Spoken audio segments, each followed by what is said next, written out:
It floats in there, like by You itself. can float on the top of the case. Okay. Okay. And it's kind of small. Okay. There's no parts. And then case proper. Okay. I'm sorry.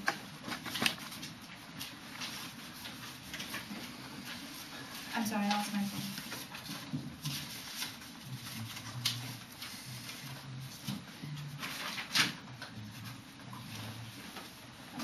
Did you?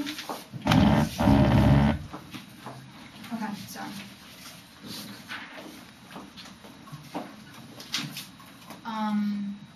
Okay, so an overview, then case, then T overrule,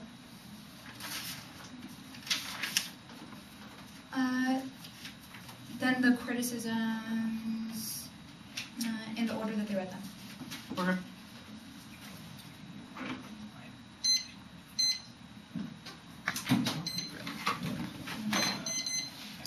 All right. The 1AC was a performance that began with a discussion of our reaction in the face of violence. The status quo keeps women oppressed through the maintenance of the body in pain and the screen of this body from public scrutiny that results when women are relegated to the private sphere. We take these bodies out of the private sphere and present them in explicit body theater that Deshay says forces us to come to terms with the moment of violence, producing a unique potential for empathy and activism.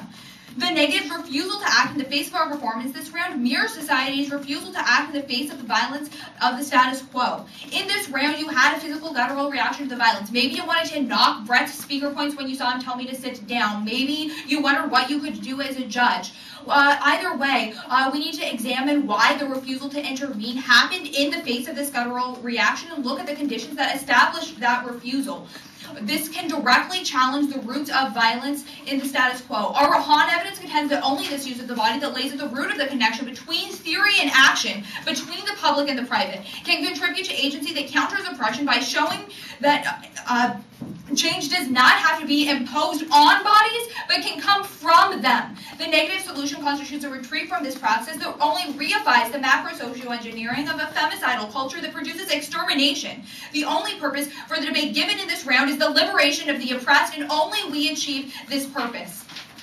On case, first they argue that that our case is non-unique because the civil rights remedy happened, and they make this civil rights remedy a couple times. We try to make it very clear that we are not trying to pass a civil rights remedy.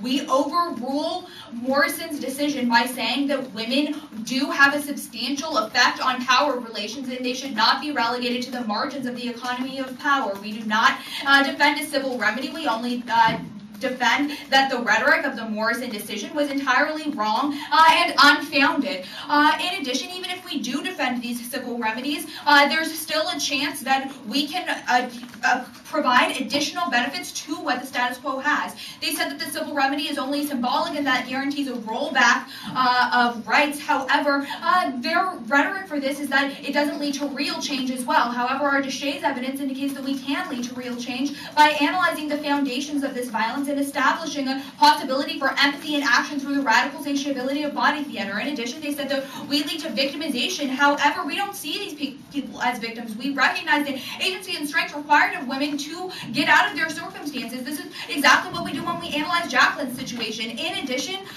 pull through our Kapler evidence from the 1AC. It says that when you fail to recognize that there are perpetrators to this violence and blame society instead, that it creates a collective victim blaming that only leads to perpetuates violence by exonerating the perpetrators, which is exactly what their victimization argument would have us do. If we need to recognize that violence happens in order to solve it, we should recognize that violence happens. On to topicality. First, we do overrule Morrison. Their evidence only says that VAWA was ruled unconstitutional because women did not have a substantial effect on economies of power. We overrule that decision by saying it was wrong. VAWA should not have been ruled unconstitutional because women do have a substantial effect on power relations. I mean, this is all we should have to do to overrule the decision. Even if we don't directly meet their interpretation, you should evaluate topicality on the basis of germaneness. We meet this burden by affirming the idea that the Morrison decision is bad, giving them plenty of predictable ground to debate. In addition, our interpretation of overrule is to declare null and void, extend the analysis that is made at the bottom of the 1AC about how women have been excluded from economies of power. This ideology that has been passed down from the Morrison decision should be reversed to place women at the center of economies of power. So we should declare the idea that women aren't at the center of null and void. We can use their same interpretation of the Morrison decision. And our interpretation of the United States Supreme Court goes flat out conceded in this round. The Supreme Court is only a symbol whose power is determined by the people. Don't let them articulate any abuse stories off of this. The fact that we need the Supreme Court should give them plenty of the kind of grounds they're looking for. And the purpose of this debate should be to bring the violence against women into the public sphere. Form should be dictated by the content of what it is trying to convey. Purpose also precedes education because the question of what we are educating ourselves to do comes before the question of how much education we get. Their argument is detrimental to our purpose because it constitutes yet another attempt to relegate violence against women to an unspeakable status. There's not a single way we should debate every issue. Issues of religion should be debated differently from issues of state, etc. Our framework is the way that we need to debate this issue because we present compelling evidence that when the question of whether or not it is okay to beat women is transformed into the question of whether or not the federal government has the authority, that we can never actually address the problem. In addition, we're not extra topical. We only use body theater as a solvency mechanism. And this kind of personal action is absolutely unavoidable at the point that every affirmative has to present their 1AC. We only use personal connection to prove that Morrison was a bad decision, which means that they still get links to their counterplans, disads, and critiques. In addition, extra topicality is good because it increases their link round. Performance is really predictable and it allows them to generate a lot of arguments off of this. And they demand that we basically utilize the Supreme Court in order to pass civil remedies. This forces us to defer our agency. Their notion of using the Supreme Court to pass civil remedies just doesn't make sense. We don't have our hands on the lever of power. We can only control ourselves. Deferring agency ensures that we only wash our hands of the battered women that are being beaten into status quo. And you shouldn't vote against us on arguments that will potentially abuse them. We won't. As long as we stick to it, you shouldn't hold us to that. Next, moving on to the, both criticism. First, the center is already defined by the status quo. There is a center of, power. Even though power is fluid, doesn't mean that there's not a center. And identifying a center of power does not lead to the impacts they talk about because there is already one defined at the status quo and we have yet to see their impacts. And we're going to be able to solve this return of the state or whatever by creating empathy and action through body theater. This means that they can't access their impact. In addition, citizen deliberations can challenge normalizing rules of all sorts because we expose the power relations in the government and society. Furthermore, their criticism justifies the domestic violence occurring to people like Jacqueline Davis in the status quo because it would say that we should never take action because that action might identify a center where we should start. Their inaction is specifically indicted by the Rahan evidence read in our 1AC, which says that by denying the body a critical capacity of its own, by reducing the body's organization to being either biologically pre-programmed or being completely formed by social domination, only reifies macro-socio-engineering. And this is exactly the reason the critique alone fails. Foucault privileges description of the system over explanation of how to overcome it. This separation of theory and action collapses praxis and destroys the need for liberation. According to Cook in 92, Foucault's severance of description from explanation, we must resist the temptation to sever description from explanation. Instead, our objective should be to explain what to describe in light of a vision, embracing values that we make explicit and struggle. Agency is of tremendous importance in any theory of oppression because individuals are not simply constituted by systems of knowledge, but also constitute hegemonic and counter-hegemonic systems of knowledge as well. Critical theory must pay attention to the ways in which oppressed people are not only victimized by ideologies of oppression, but the ways they craft these ideologies and discourse in counter-hegemonic ways of liberation. On to their next critique.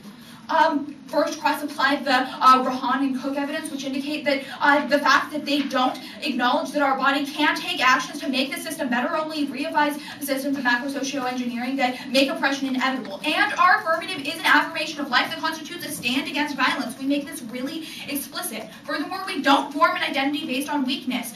This is explained on the victimization flow on case. And there's no reason we can't permit. The alternative can be done as a way to do the affirmative. Our alternative has always been an open-ended process. We don't force a specific solution. We only bring you to the moment of violence, fostering an analysis of the situation that enables it in order to open up space for the formation of a solution. Our affirmative is a prerequisite to their alternative because the radical satiability provided by body theater makes their solution possible. And to cross-apply our capture evidence, it indicates that when they blame these outside systems, it only makes violence worse. And just like the movements of King and Gandhi, we're an active struggle that recognizes human agency to overcome struggle, the opposite of Nietzsche's slave morality. All right.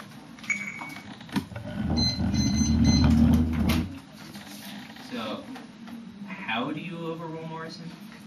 Okay, look. We both know that, it meant that the civil remedy was unconstitutional because women didn't matter, right? You say that the place we need to address that is the civil remedies. We say we can overrule the other part of the decision that women don't matter. Right, so specifically, how do civil remedies, how are they not constitutional post-plan? If you overrule the rationale. Look, we think that women should be moved to the center of economies of power, which would mean that it's constitutional under, the Commerce Clause of the 14th Amendment. However, we don't actually, we can't take action by the 9 justices, so civil remedies won't be enacted. However, we change the logic of the decision and we make it null and void. Civil remedies don't get enacted because we take the power from the 9 justices, yet it would be overruled actually in the Supreme Court by taking the power from the 9. Like what specifically delineates VAWA from the taking of the power? Look, the decision is not only civil remedies, it's civil remedies and the logic that, women don't matter. That's the part that we overruled. The effects of viewing women as not mattering is what we overrule. That's fine. Okay,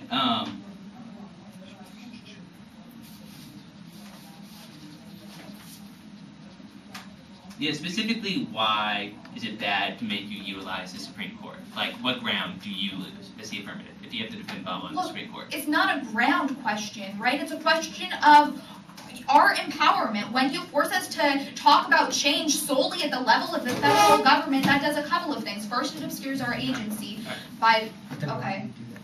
No, I'm sorry, keep going. And it also obscures the discussion of violence against women by changing it from a question of whether that violence is justified to whether or not the federal government has authority. All right.